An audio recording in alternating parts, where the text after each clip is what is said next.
नमस्कार दोस्तों, स्वागत है आपका हमारे YouTube चैनल द मेट्रो वाला में। और इस वीडियो में हम बात करने वाले हैं मेट्रो के इलेक्ट्रिकल पावर सप्लाई सिस्टम के बारे में। यानी कि मेट्रो को चलाने के लिए जिस पावर सप्लाई की ज़रूरत होती है, जिसे हम ट्रैक्शन पावर कहते हैं, वो AC होता है या DC होता है। भारत के अलग अलग शहरों में चलने वाले किस मेट्रो में DC ट्रैक्शन सिस्टम यूज किया गया है और कौन से मेट्रो में AC ट्रैक्शन सिस्टम यूज किया गया है और AC या DC ट्रैक्शन सिस्टम यूज करने के पीछे एक्चुअल वजह क्या है, इसके बारे में भी मैं आपको बताऊंगा।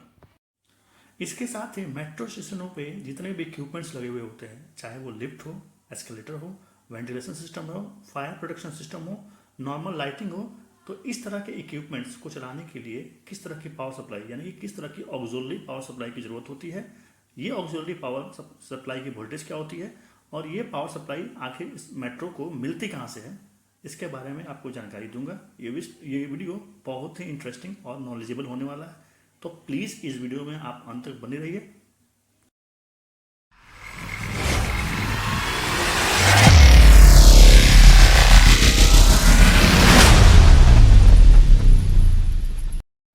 दोस्तों, जब भी आपने मेट्रो में सफ़र किया होगा तो आपने गौर किया होगा कि मेट्रो का मेनली दो हिस्सा होता है। एक तो मेट्रो के स्टेशन या मेट्रो के प्लेटफॉर्म और दूसरा मेट्रो ट्रेन। और इन दोनों को मेंटेन करने के लिए या इन दोनों को चलाने के लिए अलग अलग तरीके की पावर सप्लाई की ज़रूरत होती है। अगर मैं ट्रेन की बात करूं तो ट्रेन को चलाने के लिए और ट्रेन में लगे हुए जितने भी इक्विपमेंट्स हैं, जैसे ट्रेन का वेंटिलेशन सिस्टम हो गया, AC सिस्टम हो गया, और ट्रेन का जो भी सेफ्टी प्रोटेक्शन सिस्टम है, इनको चलाने के लिए एक अलग तरीके की पावर सप्लाई की ज़रूरत होती है, जिसे हम ट्रैक्शन पावर सप्लाई कहते हैं। इसके अलावा स्टेशन यानी कि स्टेशन पर बने हुए प्लेटफॉर्म और प्लेटफॉर्म पर जितने भी इक्विपमेंट्स लगे हुए हैं, जैसे लिफ्ट, एस्केलेटर वगैरह वगैरह, इनको चलाने के लिए एक अलग तरीके की पावर सप्लाई की ज़रूरत होती है, जिसे हम ऑक्सिलरी पावर सप्लाई कहते हैं। इस वीडियो में सबसे पहले हम डिस्कस करेंगे ट्रैक्शन पावर सप्लाई के बारे में, यानी कि वो पावर सप्लाई जिससे ट्रेन के मोटर्स, ट्रेन का HVAC और ट्रेन के लगे हुए इक्विपमेंट चलते हैं। भारत में मेट्रो ट्रेनों को चलाने के लिए DC ट्रैक्शन सिस्टम और AC ट्रैक्शन सिस्टम दोनों का यूज किया गया है। भारत के कुछ शहरों में चलने वाले मेट्रो जैसे कोलकाता मेट्रो, कोची मेट्रो और बेंगलोर मेट्रो में DC ट्रैक्शन सिस्टम का यूज किया गया है, जबकि दिल्ली मेट्रो और भारत में चलने वाली दूसरी मेट्रोज में single phase 25,000 volt AC traction system का यूज किया गया है।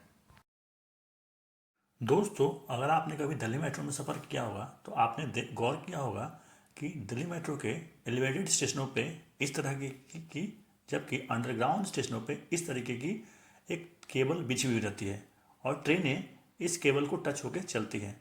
इन केबल्स को एलिवेटेड स्टेशन पे OHE जबकि अंडरग्राउंड स्टेशनों पे रिजिड OCS कहा जाता है और इनमें 25,000 वोल्ट की AC सप्लाई होती है। ट्रेनें इस 25,000 वोल्ट की सप्लाई को पेंटोग्राफ के माध्यम से रिसीव करते हैं। इंडियन रेलवे में भी ठीक इसी तरीके के AC ट्रैक्शन पावर सिस्टम का यूज किया जाता है। इंडिया में कोलकाता, बेंगलुरु और कोची मेट्रो में पटरियों के पैरेलल एक तीसरी रेल बिछाई हुई होती है, जिसे थर्ड रेल कहा जाता है। ये थर्ड रेल एल्युमिनियम और स्टील के कंपोजिट मटेरियल का बना हुआ होता है और इसमें 750 वोल्ट DC सप्लाई होती है। इस DC पावर को रिसीव करने के लिए ट्रेनों के साइड में इस तरीके का एक कलेक्टर शू या कॉन्टैक्ट शू लगा हुआ होता है। ट्रेनें जब चलती हैं तो इस कलेक्टर या कॉन्टैक्ट शू को थर्ड रेल के साथ चिपका के चलती हैं, जिसके माध्यम से ट्रेनों को कंटिन्यूस DC पावर सप्लाई मिलती रहती है। दोस्तों, चलिए वीडियो में आगे बढ़ते हैं और मेट्रो के ऑक्सिलरी पावर सिस्टम के बारे में जानते हैं। अगर मैं दिल्ली मेट्रो की बात करूं तो दिल्ली मेट्रो में ऑक्सिलरी पावर के लिए 33 kV AC सप्लाई का यूज़ किया जाता है। मेट्रो के पावर अरेंजमेंट को और अच्छी तरीके से आप इस लेआउट के माध्यम से समझ सकते हैं। इस लेआउट में आप देख सकते हैं कि सबसे पहले पावर सप्लाई अलग अलग डिस्ट्रीब्यूशन अथॉरिटीज़ जैसे BSES, टाटा और इसी तरीके की पावर अथॉरिटीज़ से सबसे पहले दिल्ली मेट्रो के सब स्टेशन पर रिसीव की जाती है, जिसे रिसीविंग सब स्टेशन कहा जाता है। इन रिसीविंग सब स्टेशन पे पावर को 200 किलो वोल्ट या 132 किलो वोल्ट या 66 किलो वोल्ट पे रिसीव किया जाता है। इस रिसीविंग सब स्टेशन के से ही दो तरह की सप्लाई निकलती है, जो कि ट्रैक्शन पावर और ऑक्सिलरी पावर के रूप में यूज़ की जाती है। रिसीविंग सब स्टेशन में ट्रैक्शन पावर के लिए ट्रैक्शन ट्रांसफार्मर्स लगाए हुए होते हैं, ये ट्रैक्शन ट्रांसफार्मर्स इस 200 किलो वोल्ट या 132 किलो वोल्ट या 66 किलो वोल्ट की सप्लाई को 25 किलो वोल्ट की सप्लाई में कन्वर्ट कर देते हैं और OHE यानी ओवरहेड इक्विपमेंट पे दे देते हैं, जिससे ट्रेनें चलती हैं।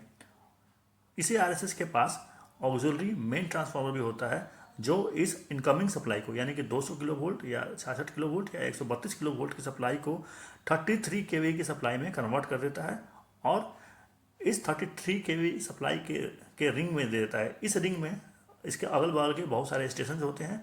इन स्टेशनों पे ये 33 kV की सप्लाई दे दी जाती है। इन सारे स्टेशनों पे ऑक्सिलरी सब स्टेशन यानी कि ASS होता है। इन ASS पे इस 33 kV की सप्लाई को फिर से स्टेप डाउन किया जाता है और 3 फेज 415 वोल्ट की सप्लाई में बदल दिया जाता है और इस 3 फेज 415 वोल्ट की सप्लाई से स्टेशनों पे लगे हुए अलग अलग इक्विपमेंट जैसे लिफ्ट, एस्केलेटर, वेंटिलेशन सिस्टम वगैरह वगैरह चलती हैं। अभी तक आप समझ चुके होंगे कि ट्रैक्शन पावर, ऑक्सिलरी पावर, इन दोनों का सोर्स RSS यानी कि रिसीविंग सब स्टेशन ही होता है और अगर ये रिसीविंग सब स्टेशन फेल कर गया तो ट्रेनों के ऑपरेशन में और स्टेशन के मेंटेनेंस दोनों में दिक्कत आ सकती है। इसी चीज़ को की रिलायबिलिटी को बढ़ाने के लिए मेट्रो के एक लाइन पे एक से ज़्यादा RSS बने हुए होते हैं। यानी अगर मैं दिल्ली मेट्रो की येलो लाइन की बात करूं तो दिल्ली मेट्रो के येलो लाइन पे जहांगीरपुरी में एक RSS है, एक नई दिल्ली के पास RSS है और छतरपुर के पास RSS है। इसी तरीके से अलग अलग लाइनों पे एक से ज़्यादा RSS होते हैं ताकि अगर किसी भी कारण से किसी एक RSS में फॉल्ट आ गया तो ट्रेनों के ऑपरेशन में कोई दिक्कत ना आए। दूसरा RSS उसी लाइन पे उपस्थित दूसरा RSS जो है फर्स्ट RSS को टेक ओवर कर लेता है और उसकी सप्लाई को जारी रखता है। RSS की रिलायबिलिटी को बढ़ाने के लिए RSS पे जो पावर रिसीव किया जाता है अलग अलग डिस्ट्रीब्यूशन अथॉरिटीज से, वो भी अलग अलग RSS पे अलग अलग होता है। यानी कि एक ही लाइन पे 3 से 4 अलग अलग डिस्ट्रीब्यूशन अथॉरिटीज से पावर रिसीव किया जाता है ताकि अगर किसी एक डिस्ट्रीब्यूशन अथॉरिटी के पावर में कोई दिक्कत आ गई तो दूसरे डिस्ट्रीब्यूशन अथॉरिटीज के पावर को यूज़ करके ट्रेनों के परिचालन को कंटिन्यू रखा जा सके।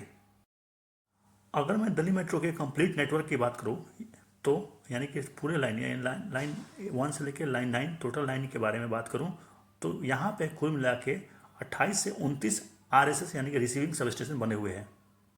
ठीक इसी तरह स्टेशनों पे बने हुए ASS यानी कि ऑक्सिलरी सब स्टेशन में किसी भी तरीके का अगर फॉल्ट आ जाए तो स्टेशनों पे इसके लिए बैकअप के रूप में सफिशिएंट कैपेसिटी का डीजल जनरेटर सेट लगा हुआ होता है और इसके साथ ही बैटरी ऑपरेटेड UPS भी लगा हुआ होता है ताकि एसेंशियल और इमरजेंसी लोड बरकरार रखा जा सके।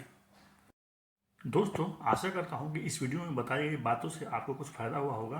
अगर आपको इस वीडियो का कंटेंट पसंद आया हो तो प्लीज़ इस वीडियो को लाइक करें, अपने फ्रेंड्स और फैमिली के बीच में इस वीडियो को शेयर करें और अगर आप इस वीडियो को हमारे चैनल पर पहली बार देख रहे हैं तो प्लीज़ इस चैनल को सब्सक्राइब करके हमें सपोर्ट करें।